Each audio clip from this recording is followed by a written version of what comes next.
Selamat pagi Pak, selamat pagi teman-teman. Di sini saya akan melanjutkan video saya yaitu penggunaan media sumber belajar. Di sini saya akan perkenalkan dulu, nama saya Mikael Harumon Numenggal, NPM 200910181, kelas F semester 3, mata kuliah Strategi Belajar Mengajar atau SBM, dengan dosen pengampu Bapak Sumarlin Mangandar Marianus SSI MPD. Selanjutnya yang akan kita bahas penggunaan media sumber belajar ini, yang pertama itu pengertian, yang kedua media sebagai alat bantu proses pembelajaran, yang ketiga media sebagai sumber belajar, yang keempat macam-macam media pembelajaran, yang kelima prinsip pemilihan dan penggunaan media, yang keenam pengembangan dan pemanfaatan media sumber belajar.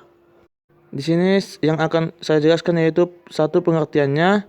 Penggunaan media sumber pembelajaran adalah segala alat pengajaran yang digunakan untuk membantu menyampaikan materi pelajaran dalam proses belajar mengajar sehingga memudahkan pencapaian tujuan-tujuan pembelajaran yang sudah dirumuskan.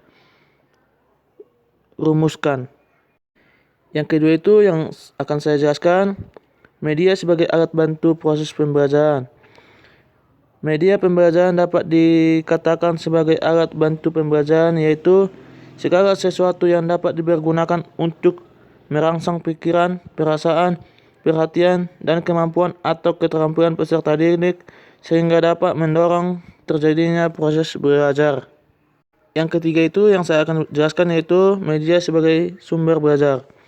Media pembelajaran merupakan bagian dari sumber belajar dan sekaligus bagian integral teknologi pendidikan yang perlu dimanfaatkan dan didaya gunakan untuk menunjang keefektivitas proses pembelajaran. Media pembelajaran yang dimanfaatkan secara optimal dapat membantu guru dalam mengajar serta mengurangi kebosanan siswa. Yang keempat, macam-macam media pembelajaran. Macam-macam media pembelajaran ini yaitu yang pertama media audio, yang kedua media visual.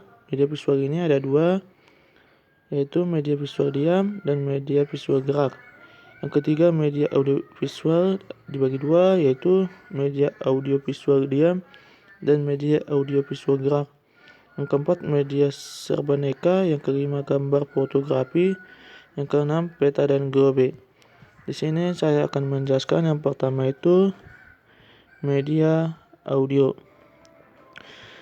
Macam-macam media pembelajaran audio berfungsi untuk menyalurkan pesan audio dari sumber pesan ke penerima pesan. Media audio berkaitan erat dengan indera pendengaran. Contoh media seperti radio, tape recorder, telepon, laboratorium, bahasa, dan lain-lain. Yang kedua itu saya akan menjelaskan yaitu media visual.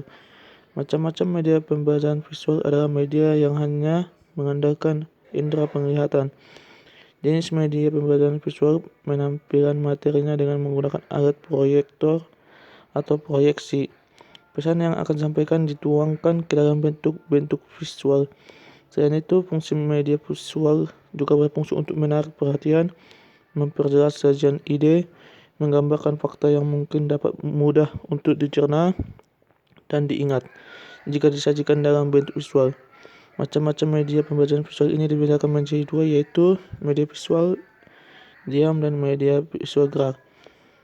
Saya akan menjelaskan media visual diam itu berupa foto, ilustrasi, flashcard, gambar pilihan, dan potongan gambar, film bingkai, film rangkai, OHP, grafik, bagan, diagram, poster, peta, dan lain-lain. Saya akan menjelaskan lagi media visual gerak ini berupa gambar proyeksi bergerak seperti film, bisu, dan sebagainya. Yang ketiga itu media audiovisual. Macam-macam media pembelajaran audiovisual merupakan media yang mampu menampilkan suara dan gambar. Ditinjau dari karakteristiknya, media audiovisual dibedakan menjadi dua, yaitu media audio visual diam dan media audio visual gerak. Saya akan menjelaskannya. Media audio visual diam berupa TV diam, film rangkai bersuara, halaman bersuara, buku bersuara. Di sini saya akan menjelaskannya lagi. Media audiovisual gerak berupa film TV, TV film bersuara, gambar bersuara, dan lain-lain. Yang keempat, media serbaneka.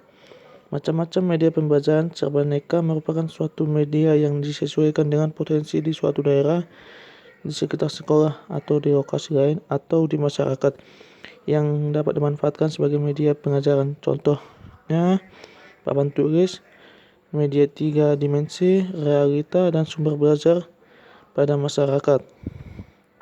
Di sini saya akan menjelaskannya. Contoh yang tadi itu papan atau board yang termasuk dalam media diantaranya papan tulis, papan buletin, papan flanel, papan magnetik, papan listrik, dan papan paku. Media 3 dimensi diantara lainnya model make up dan diorama.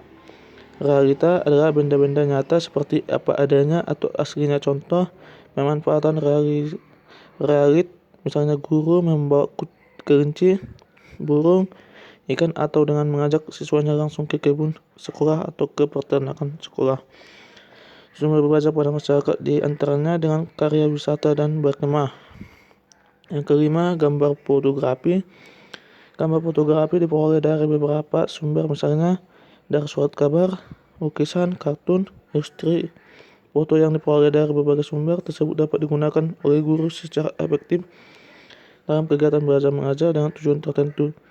Terdapat 5 macam gambar fotografi yang harus diperhatikan. Yang pertama itu, gambar fotografi itu harus cukup memadai. Yang kedua, gambar-gambar harus memenuhi persyaratan artistik yang bermutu. Yang ketiga, gambar fotografi untuk tujuan pengajaran harus cukup besar dan jelas.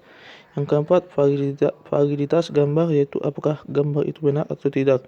Yang kelima, memikat perhatian anak. Ini cenderung kepada hal-hal yang diamatinya, misalnya binatang, kereta api, kapal terbang, dan sebagainya. Yang keenam itu peta dan GOB. Macam-macam media pembelajaran berikutnya adalah peta dan GOB. Ini berfungsi untuk menyajikan data-data lokasi seperti keadaan permukaan bumi, daratan, sungai-sungai, gunung-gunung, dan tempat-tempat serta arah dan cara kelebihan lain dari peta dan GOB dalam kegiatan belajar mengajar adalah: yang pertama itu memungkinkan siswa mengerti posisi dari kesatuan politik, daerah, kepulauan, dan lain-lain. Yang kedua, merangsang minat siswa terhadap penduduk dan pengaruh-pengaruh geografis. Yang ketiga, memungkinkan siswa memperoleh gambaran tentang imigrasi dan distribusi penduduk, tumbuh-tumbuhan, dan kehidupan hewan serta bentuk bumi yang sebenarnya. Yang saya akan menjelaskan berikutnya, yang kelima, prinsip pemilihan dan penggunaan media, yaitu yang pertama, tujuan pemilihan. Memilih media yang akan digunakan harus berdasarkan maksud dan tujuan pemilihan yang jelas. Yang kedua, karakteristik media pengajaran. Yang ketiga, alternatif pilihan. Memilih pada hakikatnya adalah proses membuat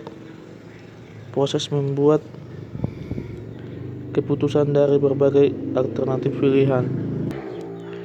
Di sini saya akan menjelaskan yang pertama itu tujuan pemilihan. Memilih media yang akan digunakan harus berdasarkan maksud dan tujuan pemilihan yang jelas. Apakah media itu untuk pembelajaran siswa belajar, untuk informasi yang bersifat umum, dan hanya sekedar untuk hiburan? Lebih spesifik lagi, apakah untuk pengajaran kelompok atau individual?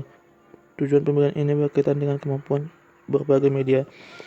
Yang kedua itu karakteristik media pengajaran. Setiap media memiliki karakteristik tertentu, baik dari segi keampuhannya, cara pembuatannya, maupun cara penggunaannya. Memahami karakteristik sebagai karakteristik media pengajaran merupakan kemampuan dasar yang harus dimiliki guru dalam kaitannya dengan keterampilan pemilihan media pengajaran.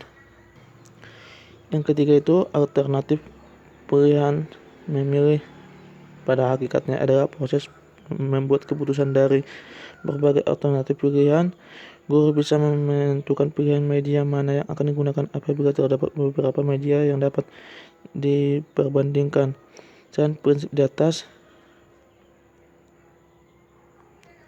menurut Sujana dalam Dijemara Ada beberapa prinsip yang juga perlu diperhatikan agar penggunaan media dapat mencapai hasil yang baik, meliputi 1. Menentukan jenis media sesuai dengan tujuan dan bahan pengajaran. Yang kedua itu menetapkan atau memperhitungkan subjek dengan tepat sesuai dengan tingkat kemampuan anak didik. Yang ketiga, menyajikan media yang tepat, yakni disesuaikan dengan tujuan, bahan, metode, waktu, dan sarana yang ada. Yang keempat, menempatkan atau memperlihatkan media pada waktu, tempat, dan situasi yang tepat.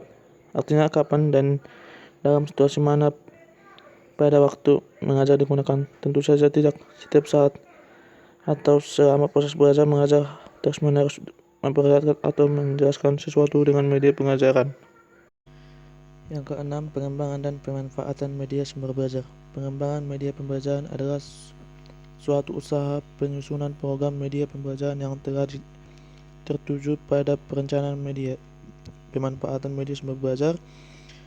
Yang pertama, meningkatkan produktivitas pembelajaran dengan jalan A. Mempercepat laju belajar dan membantu guru untuk menggunakan waktu secara lebih baik. B. Mengurangi beban guru dalam menyajikan informasi sehingga dapat lebih banyak membina dan mengembangkan gairah.